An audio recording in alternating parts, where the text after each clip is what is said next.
Sup guys, Phoenix here, and I'm sick and tired of War Thunder. Because of this, you're going to get a new series, Sunday Games, where I will play various random games on Sundays, whatever I feel like, and then you will have a chance to see all kinds of new games that I have and can show you. This is basically an excuse for me to play games because I only play War Thunder to record and nothing else. That's why Sunday gaming, because I will only do it on Sundays, too busy otherwise during the week. This series, since this is on Sundays and since I have casual in my channel name, will be less effort than War Thunder videos. I warn you in advance. What that basically means is that there won't be any memes unless I really feel like adding one somewhere. And the editing also won't be anything high-end. It will be just simple cuts mostly to get rid of the boring moments. So, today we will start with InfraSpace, a very interesting city builder where we have a spaceship which broke down during space travel. It arrived in some star system, and the passengers have to land on this planet you see here in order to harvest and process resources and then repair various components of this ship that broke down. So, let's start a new game. We'll keep difficulty as medium because I don't want to spend ages playing this. And the late game is going to get a bit complicated, mostly in terms of consuming my time. Next we have creative mode. We are not touching it. There's no need to go that easy. Transport difficulty, again, we will go with medium. We have these two things. One makes things easier, the other one makes things harder. Again, we'll leave them alone. So we have 4 available maps. This time we are going to pick this one because it has a small canyon that I want to use for building my colony. You will hear more details about why when I talk about this map in a moment, because I was going to use this originally, and I will show you this map in a moment again, after I show you this. So this map is the most basic one. This one is a bit easier, but a pain in the ass because of how large it is. Then we have this map, which is the hardest, and maybe I will make a video of clearing this map too in the future. And finally we have this map, which is so difficult. Actually, the second hardest, but the difference between those two is quite pronounced. So once again, I'm going with this one, and I will show this map to you guys in a moment, and then also have a brief word about this one.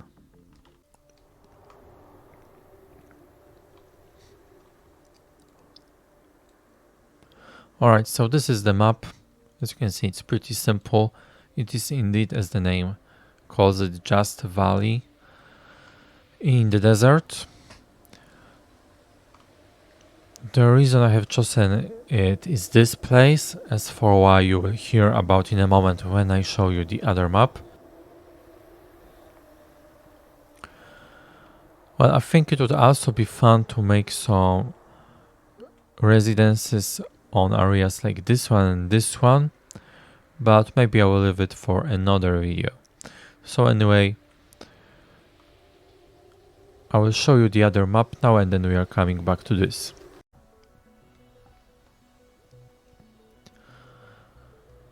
Alright, this was the map that I was going to use. As you can see, it is very large. In fact, it is the largest map in the game.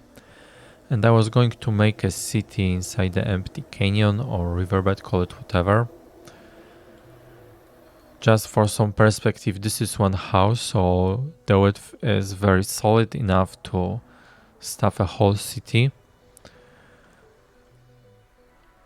The grid of the map starts around here and then it goes this way, this way, this way, and it ends somewhere around here, I believe.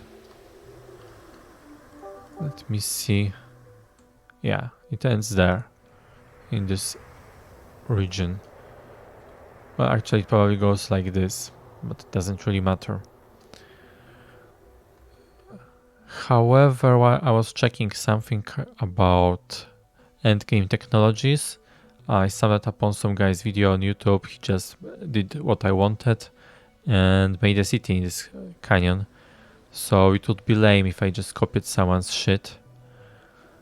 And I briefly thought about making a city along the edges of this canyon, but just see how small it is. It will take me literal ages to complete it.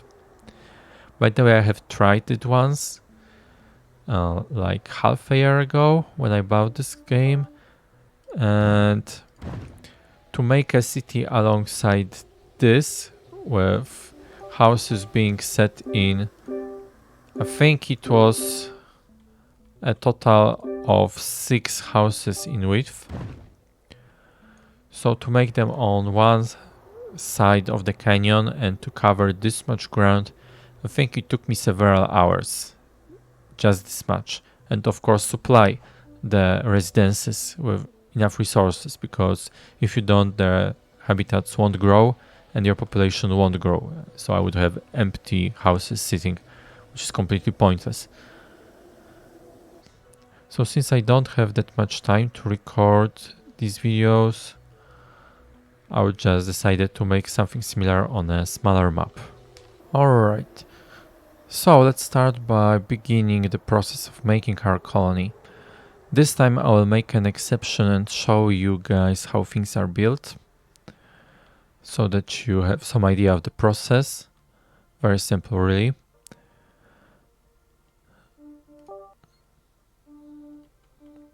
Later I will skip it so that we won't waste on time on something like that. But generally, as you can see, we have 2 grids, 0 and 45 degree, which depending on terrain has its worth to check, to change between them.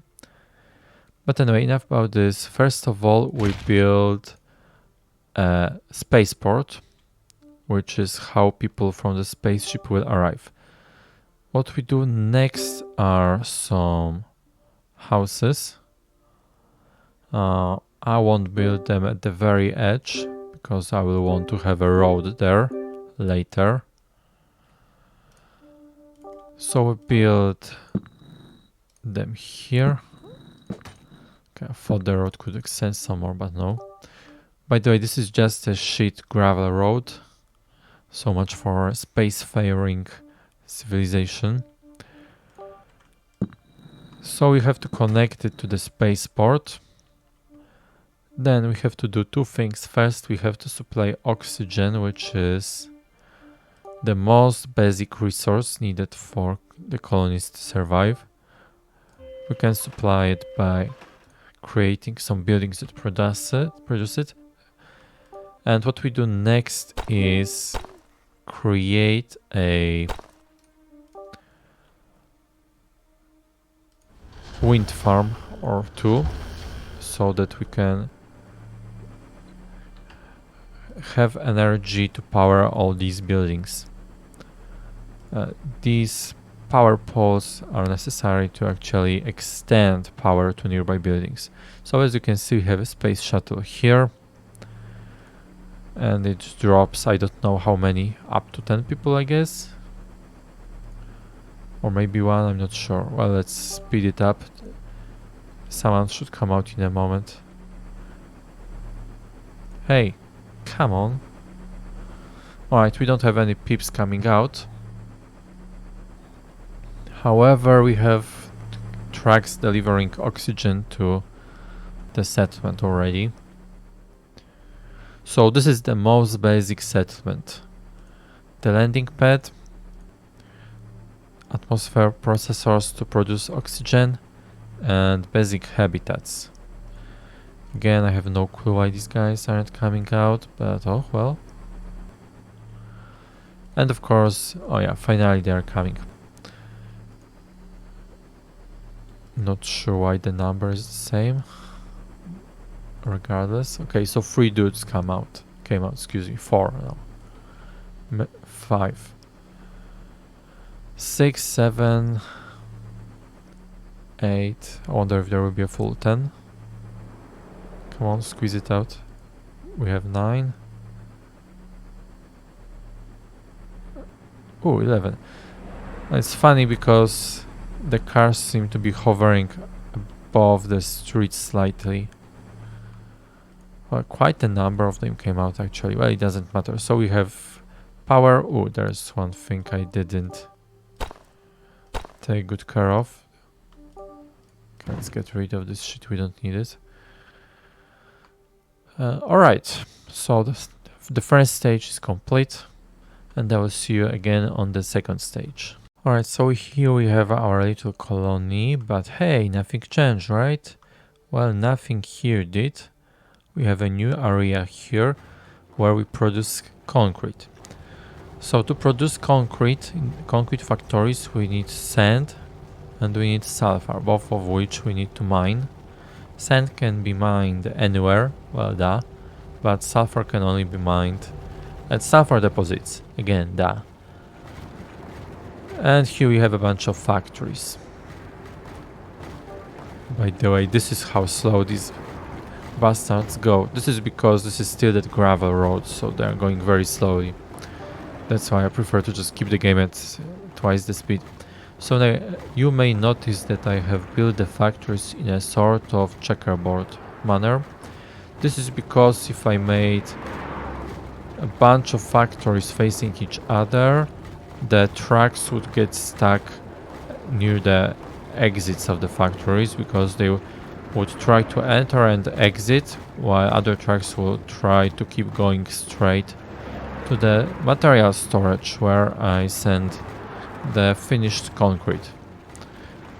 Yeah, anyway, you can see here that there's a whole ton of concrete bunched up here. I'm not sure why that is, probably because there isn't enough room on the road, not too sure. Anyway, it's important that we don't have any traffic jams, because if we do, then traffic flow will go below 100%, and the more it goes below 100%, especially when it goes below 90%, the more likely it is that traffic jams will occur and will increase, and if that happens, that we will get delays in delivery of resources, at which point we can actually get shortages. So even though factories and mines will be producing stuff, it won't be delivered on time to the city, and people will starve to death, for example, from not having food. So we didn't want that to happen. So this little area here will suffice for now. It seems like those 6 mines are just enough to do the job. So since I'm here and since I've mentioned traffic flow, let me finish talking about this toolbar here.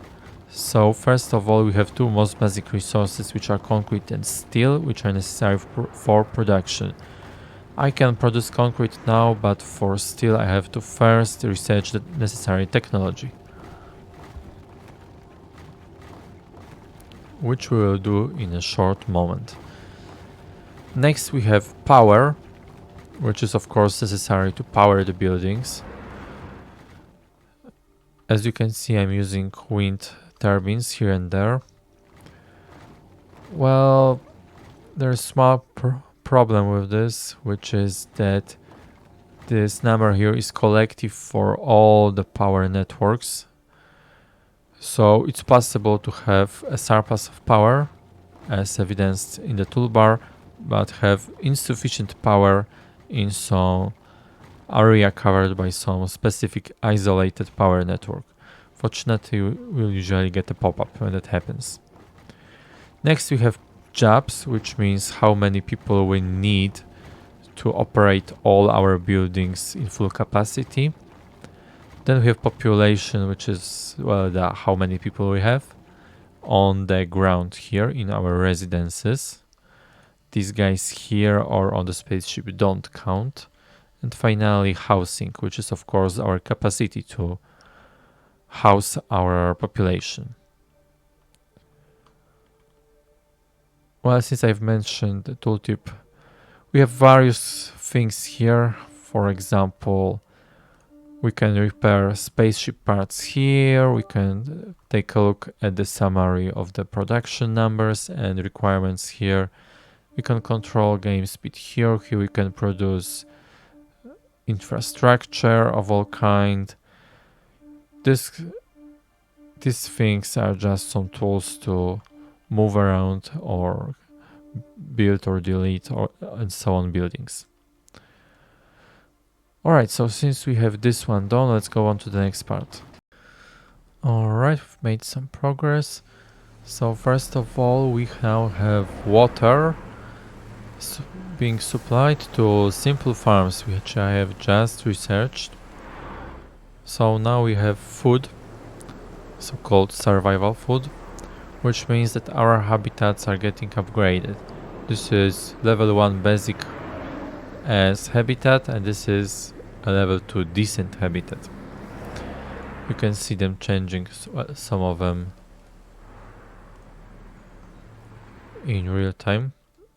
As you can see, I have also expanded my colony a little bit to the other side of the canyon.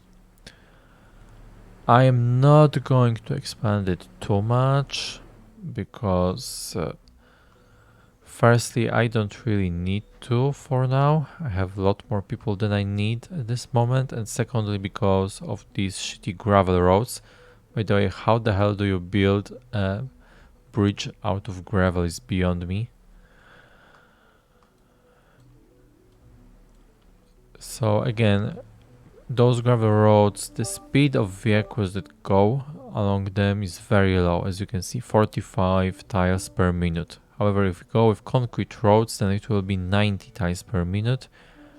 And a faster highway will double even that. So there's honestly no reason to build too wide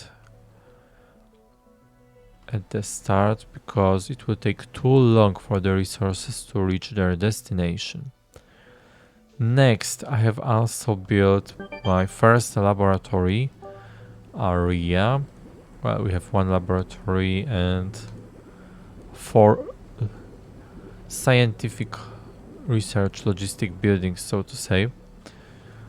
Those require carbon, which in theory I am already producing here, but they also require petroleum, crude oil, and I can only build crude oil extractors where there's crude oil available, and this is the closest area to the colony. Pretty sure there's one more here and another one there. Fortunately, it doesn't matter if this is far from my city, as long as I don't try to connect the two. Alright. So now it's time to get some steel production up, because we are going to need steel soon, and we are not producing any. Okay. So, as I said, here we mine iron ore using iron mines. Iron ore is then sent in those two directions. On the way we also produce carbon and water, which are being sent alongside iron ore. By the way, we also produce oxygen here, but it's not really needed, so it's just gonna stock up for no reason. Then those 3 resources hit steel mills, where steel is produced and then sent to small construction material storage.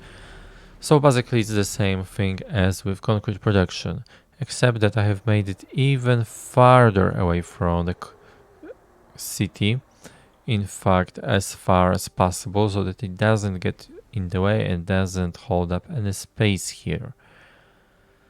There is no real reason to deliver either concrete or steel to the colony. As long as it hits the material storage, it can be used wherever on the map. There will be a time where I will need to deliver some steel somewhere, but that's a topic for later. So there seems to be some small issue with petroleum deliveries. By the way, this game has some issue with delivering resources. Namely, I'm not sure, but I think the game prioritizes the closest building that needs them. So for example, here we have 12 in storage and 4 more being delivered, but the other ones have only like 2, and some don't even have any deliveries coming. This is some issue with the game's routing AI or whatever, pathways maybe. Anyway, not something I can really deal with. Okay, so now that we have steel finally entering our storage, it's time to make something more advanced. Namely, it's time to start producing home appliances, which will require a small industrial area. Alright, so we can finally produce home appliances. They require 2 resources, electronics and plastic. Electronics we produce here by utilizing iron and copper ore, which we mine here and there respectively. Then plastics we get here, and we get it by processing crude oil.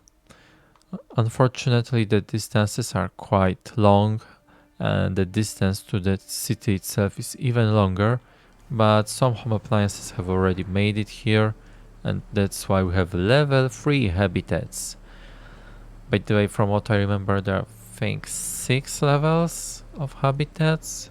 Most likely, yes.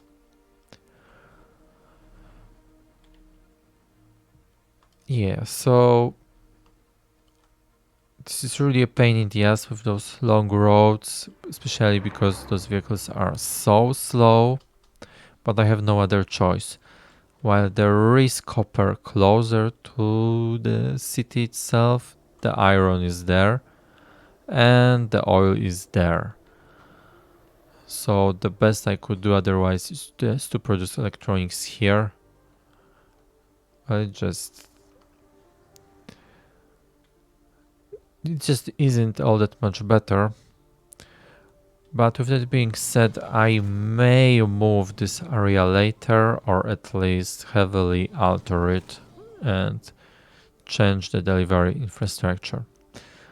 Alright, so now it's time to proceed to the next stage. Alright, as you guys see, I have better green labs now. They enable the researching of more advanced technologies, the one with the green icon next to them. Unfortunately, they also require some more resources. They require sand, nothing new. They require the stuff that is produced here. Since we are not researching low-level technologies anymore, there's some other use for those so-called blue science packs. Next, we need chemicals, which can only be made on areas where deposits of chemicals, so-called, are to be found. To be exact, there are some local flora, which we process with chemical labs. And the last thing is aluminum ore, and unfortunately the only aluminum ore close by is here. Very, very close. Sarcasm alert. So it will take some time, but we have this research ongoing. I'll research now the concrete roads, which will double the speed of all vehicles on the roads, which will make resource delivery smoother. Alright, so see you guys in a moment. Okay guys, so it's time to replace the concrete roads, and also one more thing. Since I have researched improved wind turbine blades, I can now construct them much closer to each other. For comparison, this is the old distance.